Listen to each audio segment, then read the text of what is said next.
Hi friends, ఈరోజైతే మాకు వంట అయితే తొందరగానే అయిపోయిందండి. ఇదండి రైస్ అండి. నేను అట్టేసరి కింద వండుతానండి. గంజి వండటం అంతగా రాదు, ఇంకా అందుకని అట్టేసరి కింద వండుతాను. అదే నెక్స్ట్ వచ్చేసి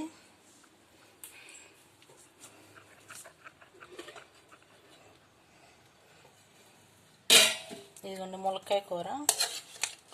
ఇదిగోండి ములక్కాయ కొంచెం పాలు పోసి వండాను, ములక్కాయ కూర అనమాట. నెక్స్ట్ వచ్చి ఇదిగోండి టమాటా అండి, టమాటా వేపుడు అనమాట. ఇదండి ఉల్లిపాయ పచ్చిమిరపకాయ ఏమైనండి వేయకుండా మామూలుగా ఇట్లాగా వండేస్తాను. ఇట్లా వండేస్తూ ఉంటాను, కానీ చాలా బాగుంటుందండి ఇది.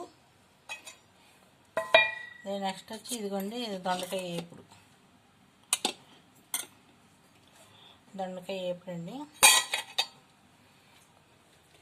నెక్స్ట్ వచ్చి ఇదండి పులిహోర. అది అన్నం మిగిలితే నిమ్మకాయ పులిహోరలా చేశాను. ఇదండి నిమ్మకాయ పులిహోర అనమాట.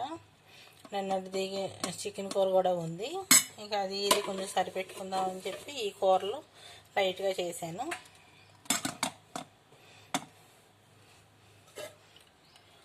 ఈ ములక్కాయ కూర అయితే ఇక పాలతో వండాను కదండి, చాలా బాగుంటుంది.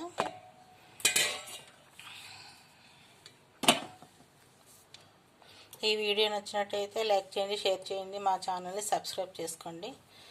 బాయ్ అండి.